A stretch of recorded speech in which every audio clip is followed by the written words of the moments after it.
A rusty garage. A burned-out car. A man with only $1,000 left to his name. Everyone laughed when he bought the place. The CEO who sold it to him smirked and said, "You just paid real money for this dump?" What nobody knew was that the quiet single dad standing in the snow wasn't buying a broken garage. He was buying one last chance to save his life.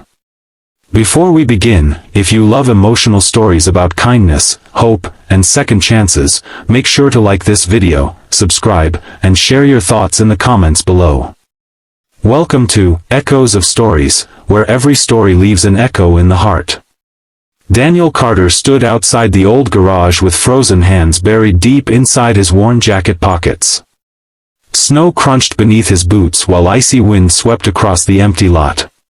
The building looked terrible. The roof was rusted. Half the windows were cracked. The sign hanging above the garage door tilted sideways like it was ready to fall. Behind him, a black luxury SUV idled quietly. Out stepped Victoria Langley, the CEO of a massive auto company in Chicago. Her expensive coat looked untouched by the cold. She glanced at the garage and laughed softly. "You're serious?" she asked. "You actually want this place?"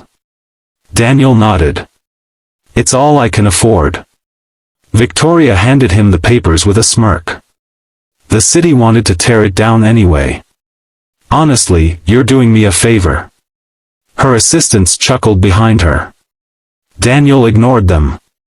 He simply signed the papers carefully. $1,000. Every cent he had left after losing his job, his apartment, and nearly everything else. As Victoria walked back to her SUV, she looked over her shoulder and said something he would never forget. "Some people are born to build businesses," she said. "Others just collect junk." Then she drove away. Daniel stood there alone. For a moment, the silence almost crushed him. But then he heard a small voice behind him. "Dad, is this ours now?" He turned and saw his 10-year-old daughter, Lily, standing in the doorway holding 2 paper cups of coffee. Daniel smiled for the first time that day. "Yeah," he whispered. "This is ours." Lily looked around the broken garage with wide eyes. "It's ugly," she admitted. Daniel laughed softly. "Maybe," he said. "But ugly things can still become beautiful." That night, they cleaned until midnight. They swept broken glass, pulled out rotten wood, cleared old tires and rusted tools. The garage smelled like oil, smoke, and years of neglect. But little by little, it began to feel alive again. Daniel had once been one of the best mechanics in the city. Years earlier, he worked for a successful repair company and trained young workers for free after hours. People respected him. But when his wife got sick, everything changed. Hospital bills drained their savings. He missed work caring for her. Eventually he lost his job. After she passed away, grief swallowed him whole. Friends disappeared. Bills piled up. And now this tiny broken garage was all he had left. Still, every morning Daniel opened the garage door before sunrise. At first, nobody came. Days passed with no customers. But Daniel refused to quit. One afternoon, an elderly woman pulled into the lot with smoke pouring from her old pickup truck. "I can't pay much," she admitted nervously. Daniel checked the engine quietly. "It's your radiator," he said. "I can fix it."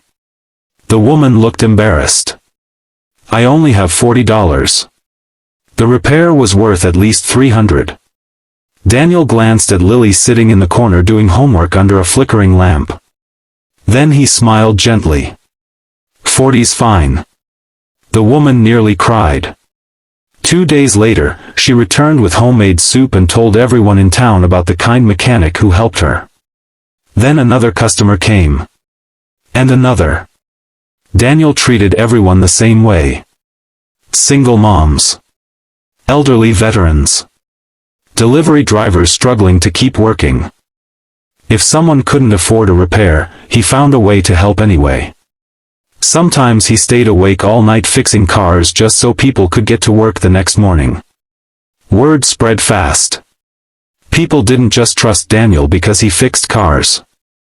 They trusted him because he cared. 6 months later, the garage looked completely different.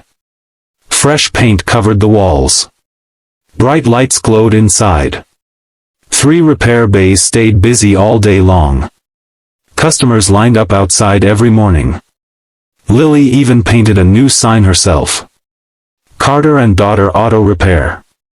Daniel almost cried when he saw it. But what truly changed everything happened one rainy afternoon. A young mother rushed into the garage carrying her little boy. Her car had broken down 2 states away, and she was stranded with almost no money. Daniel worked on the car immediately. Hours later, he handed her the keys.